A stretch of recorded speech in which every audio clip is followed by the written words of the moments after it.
ইহুদিরা এই জায়গাতে সবচেয়ে বেশি পরিশ্রম করে। তারা ভোটের রাজনীতিতে অংশগ্রহণ করার চাইতে ডিপ স্টেটে প্রভাব রাখার পরিকল্পনা বেশি করে। কেন? ইহুদিরা সংখ্যায় অল্প, সে ভোটে দাঁড়িয়ে আমেরিকায় জিততে পারবে না। সে কি করে জিততে পারবে? শক্তিশালী মিডিয়া ইহুদির হাতে, শক্তিশালী অর্থনৈতিক প্রতিষ্ঠান ইহুদি মালিকানাধীন। তাহলে এখন ডোনাল্ড ট্রাম্প নির্বাচন করুক আর জো বাইডেন নির্বাচন করুক, মিডিয়া লাগবে কার? ইহুদির। অর্থ লাগবে কার? ইহুদির। তাহলে ক্ষমতায় জো বাইডেন আসুক আর ডোনাল্ড ট্রাম্প আসুক, প্রকৃত ক্ষমতা কার হাতে? ইহুদির হাতে। যেহেতু আমরা সবাই মুসলমান, সেটা আলটিমেটলি এখানে মুসলমানদের হাতে ক্ষমতা থাকবে। কিন্তু মুসলমানদের শক্তিশালী কোনো প্রতিষ্ঠান নাই, শক্তিশালী কোনো অর্থনৈতিক প্রতিষ্ঠান নাই, শক্তিশালী কোনো মিডিয়া নাই। ফলত সকল ইসলামী দল বা প্রতিষ্ঠান বাহ্যিক যে ক্ষমতা সেটির পিছনে ছুটতেছে, সেটির পিছনে সময় শ্রম দিচ্ছে। সেটিকে আমি ভুল, ঠিক, না, নিন্দা কিছু করতে চাচ্ছি না, কিন্তু আমি বলতে চাচ্ছি আমাদের শক্তিশালী প্রতিষ্ঠানও দরকার। মানবাধিকার সংস্থা অধিকার যেমন শেখ হাসিনার সরকারের আমলে শক্তিশালী ছিল, এখনও শক্তিশালী। অধিকার থেকেই এখন উপদেষ্টা হয়ে গেছে, তিনি রাষ্ট্র চালাচ্ছেন। কিন্তু এই ধরনের শক্তিশালী কোনো প্রতিষ্ঠান, মুসলমানদের প্রতিনিধিত্ব করবে এরকম কোনো মিডিয়া, এরকম কোনো শক্তিশালী প্রতিষ্ঠান দুর্ভাগ্যজনক হলেও আমাদের হাতে নাই।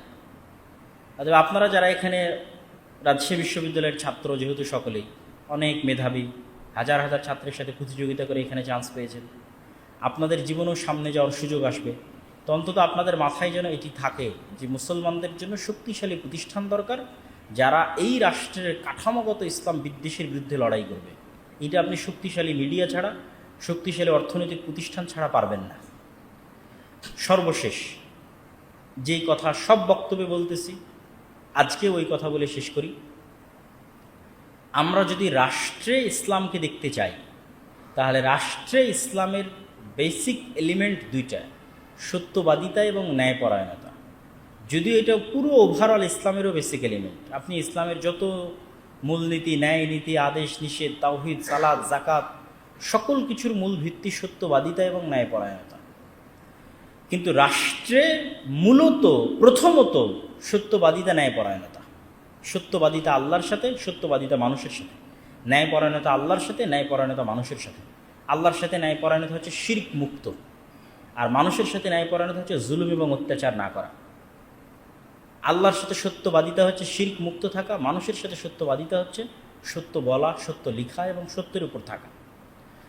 ওই যে দীর্ঘ 190 বছরের গোলামির কারণে সত্যবাদিতা এবং ন্যায়পরায়ণতা, এই দুইটা গুণ প্রচুর পরিমাণে ক্ষতিগ্রস্ত হয়েছে।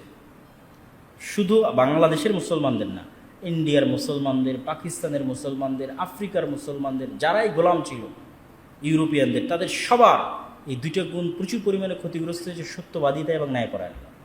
আর যারা গোলাম ছিল না, যেমন আফগানিস্তান, তাদের এই দুইটা বেসিক গুণ জন্মগত তাদের মধ্যে থেকে গেছে। সত্য বলতে হবে, ন্যায় প্রতিষ্ঠা করতে হবে। আর আমাদের এই গোলামির কারণে দেখবেন আমাদের মাদ্রাসা মসজিদগুলোতেও, আমাদের ইসলামী শিক্ষা প্রতিষ্ঠানেও, আমাদের ইসলামী দলেও সকল কিছু আছে, এই দুটো জিনিস নাই। ইসলামী দলে আমির তাকেই পদায়ন করেছে যে আমিরের বেশি চামচামি করেছে, তাহলে তিনি ইসলামী দলে কি রক্ষা করতে পারলেন না? ন্যায় রক্ষা করতে পারলেন না। তাহলে উনি ওনার ইসলামী দলে ন্যায় রক্ষা করতে পারলেন না, মানে আল্লাহ ওনার হাতে অন্তত ইসলামী খেলাফত দেবে না, মানে ইসলামী খেলাফতের যোগ্যতা উনি হারিয়ে ফেললেন। এইটা জাতিগত বাঙালি হওয়ার কারণে এই সমস্যাটা আমাদের মধ্যে প্রচুর। মাদ্রাসায় যান, মসজিদে যান, সব জায়গায় ইসলামের অন্যান্য এলিমেন্ট ঠিক আছে, কিন্তু সত্যবাদিতা এবং ন্যায়পরায়ণতার অনুপস্থিতি আছে। গত 15 বছর অসংখ্য ওসি, ডিসি, এসপি ছিল যারা হাজি, নামাজি, কিন্তু সে তার পদের প্রতি আমানতের খেয়ানত করেছে, ন্যায়পরায়ণ ছিল না, সত্যবাদী ছিল না, তার পদের সাথে সে ন্যায়পরায়ণতা করেনি। তাহলে ন্যায়পরায়ণতা এবং সত্যবাদিতা যে ইসলামের কিছু, এটা যদি ন্যূনতম জানা থাকতো, তাহলে প্রশ্ন ফাঁস করে সেই টাকা আল্লাহর রাস্তায় দান করার কথা কেউ বলতো না। যদি জানা থাকতো যে ন্যায়পরায়ণতা এবং সত্যবাদিতা ইসলামের কিছু, তাহলে এই শিক্ষাটার চরম অভাব। ছোট্ট থেকে ছোট্ট প্রতিষ্ঠানে আমাদের চেষ্টা করতে হবে, লাইব্রেরি হোক, ডিপার্টমেন্ট হোক, স্কুল হোক, কলেজ হোক, মাদ্রাসা হোক, মসজিদ হোক, চেষ্টা করতে হবে সত্যবাদিতা প্রতিষ্ঠা করতে, ন্যায়পরায়ণতা প্রতিষ্ঠা করতে। তাহলে কি দাঁড়াবে? তাহলে আল্লাহ সুবহানাহু ওয়া তাআলা এই দুটো জিনিস প্রতিষ্ঠা করার কারণে আমাদেরকে একসময় রাষ্ট্রেও ইসলাম প্রতিষ্ঠা করার সুযোগ দিবেন। কিন্তু যদি এই সত্যবাদিতা, ন্যায়পরায়ণতা না থাকে, তাহলে আমরা হয়তো অন্য আমল আখলাক দিয়ে জান্নাতে যেতে পারি, তওবা ইস্তেগফার করে জান্নাতে চলে যেতে পারি, কিন্তু রাষ্ট্রে ইসলাম প্রতিষ্ঠার গুণ আমাদের মধ্যে নাই। এই জন্য আল্লাহ আমাদেরকে রাষ্ট্রে ইসলাম দিচ্ছেন না। যাদের মধ্যে আছে তারা প্রথমে এটাই বাস্তবায়ন করেছে, তাদেরকে আল্লাহ সুবহানাহু ওয়া তাআলা দিয়ে দিয়েছে। এই কথার পরেও আরেকটা শেষ কথা বলি, সেটি হচ্ছে আমাদের মধ্যে আরেকটি ভুল ধারণা আছে যে আমরা সবাই ইসলামকে বিভিন্ন পার্সপেক্টিভ, বিভিন্ন দৃষ্টিভঙ্গি থেকে দেখে সেই ভিন্ন ভিন্ন দৃষ্টিভঙ্গিতে আমল করার চেষ্টা করি। পূর্ণাঙ্গভাবে কেউ ইসলামকে দেখতে চায় না। কেউ হয়তো শুধু ফাজাইলে আমলকে দেখেছি, দেখে ইবাদত বন্দিগি দাওয়াত সেটার পিছনে আছে। কেউ হয়তো শুধু ইসলামের রাষ্ট্র খেলাফাত এই কেন্দ্রিক বিষয়গুলোকে দেখেছি, দেখে হয়তো রাজনীতি নিয়ে ব্যস্ত আছে। তো এই যে ইসলামকে বিভিন্ন দৃষ্টিভঙ্গি থেকে দেখা, কেউ হয়তো শুধু ইসলামের আকিদা অংশটা দেখেছি, দেখে হয়তো শুধু সঠিক আকিদা কেমনে মানুষের সংস্কার করা যাবে সেটি নিয়ে ব্যস্ত আছে। কিন্তু ইসলামের তো একটা সামগ্রিক রূপ আছে, কমপ্লিট কোড অফ লাইফ। ইসলামের পরিবার নীতির ভিত্তি আছে, সমাজ নীতির ভিত্তি আছে, অর্থনীতির ভিত্তি আছে, রাষ্ট্রনীতির ভিত্তি আছে, ব্যক্তি জীবনের ভিত্তি আছে। এবং ইসলাম একাই পরিপূর্ণ, স্বয়ং সম্পূর্ণ, বৈপ্লবিক একটি দিন, সর্বগ্রাসী একটি দিন। অন্য আর কোনো দিন এতটা সর্বগ্রাসী না, ইসলাম যতটা সর্বগ্রাসী। সর্বগ্রাসী মানে সর্বব্যাপী। না কোনো ভাষার লিমিটেশন আছে, না কোনো জাতির লিমিটেশন আছে, না কোনো গোত্রের লিমিটেশন আছে, না কোনো সময়ের লিমিটেশন আছে। উইদাউট এনি লিমিটেশন পৃথিবীর সমগ্র পৃথিবীতে একচ্ছত্র আধিপত্য প্রতিষ্ঠা করার সকল এলিমেন্ট ইসলামের মধ্যে আছে। অ্যাজ এ দিন, ধর্ম হিসেবে তার মধ্যে আছে। ইসলামের এই সামগ্রিক চেহারাটা আমাদের মাথায় থাকতে হবে এবং আমাদেরকে পূর্ণাঙ্গভাবে ইসলাম মানতে হবে। উদখুলু ফিস-সিলমি কাফা, তোমরা পরিপূর্ণরূপে ইসলাম প্রবেশ করো। রাসূল সাল্লাল্লাহু আলাইহি ওয়াসাল্লামকে অপমান করলো, আমি একটা মিছিল নিয়ে বের হলাম, এটা ইসলামের একটা পার্ট। কিন্তু ইসলামের আরেকটা জরুরি বিধান তো সালাত, আরেকটা জরুরি বিধান তো সিয়াম। তো আমি তো সেই সালাতের সাথে সম্পৃক্ত না। তাহলে শুধু রাসূল সাল্লাল্লাহু আলাইহি ওয়াসাল্লামকে প্রতিবাদ করলাম, একটা মিছিল বের করলাম, এটা দিয়ে ইসলাম প্রতিষ্ঠা হবে না। আমাকে পরিপূর্ণরূপে ইসলামের মধ্যে অন্তর্ভুক্ত হতে হবে।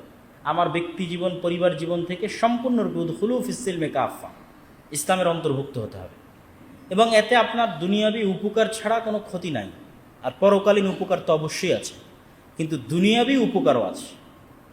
আপনি ইসলামের মধ্যে পরিপূর্ণরূপে প্রবেশ করবেন, এটি আপনাকে বিভিন্ন অ্যাঙ্গেলে দুনিয়াবি উপকার দেবে।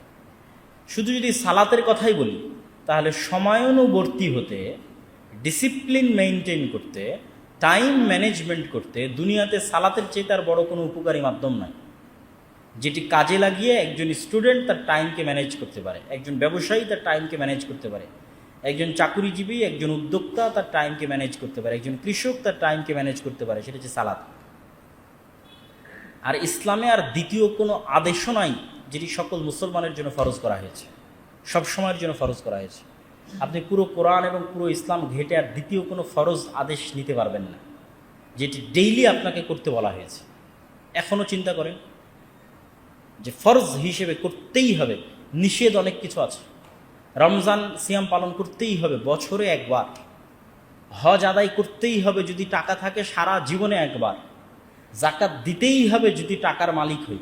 তাহলে যে টাকার মালিক না, যে গরিব, যার হজ করার সামর্থ্য নাই, যে ধনী, সকলের জন্য একটা বিধান সব সময়ের জন্য প্রযোজ্য, সেটা কি? সালাত। এবং সালাতের সকল শর্ত লঙ্ঘন হয়ে গেলেও সালাত আদায় করতে হয়। শর্তে বাতিলের কারণে সালাত বাতিল হয় না। যে আমি এখন অপবিত্র অবস্থায় আছি, আমার পবিত্র হওয়ার কোনো রাস্তা নাই, তাহলে কি আমি সালাত আদায় করবো না? করবো না। সালাত আদায়ের জন্য এটি জরুরি, পূর্ব শর্ত যে আমাকে পবিত্র হতে হবে। বাট যেহেতু এখন কোনো সিচুয়েশন নাই পবিত্র হওয়ার, তো সালাত মাফ হবে না, আদায় করতে হবে? আদায় করতে হবে। কোনো সিচুয়েশন পৃথিবীতে নাই যেখানে আদায় বাদ যাবে। তাহলে আমাকে পরিপূর্ণ ইসলামে প্রবেশ করতে হবে, সত্যবাদিতা এবং ন্যায়পরায়ণতার চর্চা করতে হবে। ছোট্ট মাদ্রাসা হোক, ছোট্ট লাইব্রেরি হোক, ছোট্ট মসজিদ হোক, ছোট্ট ইসলামী দল হোক, ওই ন্যায়পরায়ণতা, ওই সত্যবাদিতা রাষ্ট্রে ইসলাম প্রতিষ্ঠা করার সুযোগ দিবে। আর এই তিনটে জিনিস, তিনটে বাধা সম্পর্কে সচেতন থাকতে হবে। কলোনিয়াল যে গোলামির মাইন্ডসেট আপ আছে, সেটার বিপরীতে আমাদেরকে পরিপূর্ণ কনফিডেন্ট হতে হবে ইসলামের প্রতি। ভুল যে বয়ানগুলো, রাজনৈতিক বা ঐতিহাসিক বয়ানগুলো আমাদের বাচ্চাদের খাওয়ানো হয়েছে, সেই বয়ানগুলো বাতিল করে বাংলার মুসলমানদের যেটা সঠিক রাজনীতির বয়ান, সেটি তুলে ধরতে হবে ইতিহাসের আলোকে। 3 নাম্বার, রাষ্ট্রের যে কাঠামোগত ইসলাম বিদ্বেষ আছে, যেটা হাসিনার আমলেও ছিল, এখনও আছে, হাসিনার পূর্বেও ছিল, এটি রাষ্ট্রের কাঠামোগত ইসলাম বিদ্বেষ, সেটির বিরুদ্ধে আমাদেরকে লড়াই এবং ফাইট করতে হবে। আর সর্বশেষে আবারও বক্তব্য যেটা দিয়ে শুরু করেছিলাম সেটা দিয়েই শেষ করি। সেটি হচ্ছে, আমরা 1947-এ স্বাধীন হই, 1971-এ স্বাধীন হই। ব্রিটিশরা দ্বিতীয় বিশ্বযুদ্ধের পর যখন দেখলো এই সমস্ত দেশকে তাদের কন্ট্রোলে রাখা যাবে না, এই দেশগুলোকে স্বাধীন করে দিতে হবে, তখন তাদের সিস্টেম বাকি রেখে কিভাবে স্বাধীনতা দেওয়া যায় তার জন্য তারা থিওরি খোঁজে। এই জন্য সিস্টেম ব্রিটিশদেরই, শুধু তারা চলে গেছে। বাংলাদেশ আর্মি পাকিস্তান আর্মির খণ্ডিত অংশ, পাকিস্তান আর্মি ইন্ডিয়ান আর্মির খণ্ডিত অংশ, ইন্ডিয়ান আর্মি ব্রিটিশ আর্মির খণ্ডিত অংশ।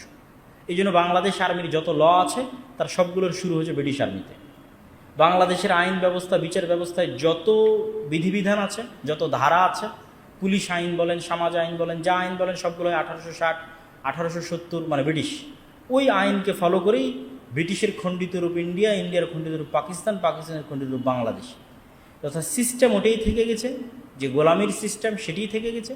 মুসলমানদের কাঙ্ক্ষিত যে চাওয়া, সেটি প্রতিফলিত হয়নি এবং প্রস্ফুটিত হয়নি। শেষে আরও একটা কথা বলি, যে ইসলাম যদি রাষ্ট্রে প্রতিষ্ঠা হয়, তাহলে ভয়ের কিছু নাই তো, ভীতির কিছু নাই তো। ইসলামের যে এই যে ইসলামোফোবিয়া, যে ইসলাম রাষ্ট্রে চলে গেলে এই হবে সেই হবে, ইসলাম রাষ্ট্রে চলে গেলে ভয়ের কিছু নাই, ভীতির কিছু নাই। বরং ইসলাম যতটা সুন্দরভাবে, যতটা ন্যায়পরায়ণতা এবং ইনসাফের সাথে রাষ্ট্র পরিচালনা করতে পারবে, আমি উদাহরণের জন্য এটি বলি যে আজকের আমেরিকাতেও যদি ইসলামী খেলাফা প্রতিষ্ঠা হয়, তাহলে আমেরিকার মানুষেরা এখনকার চেয়ে বেশি ভালো থাকবে।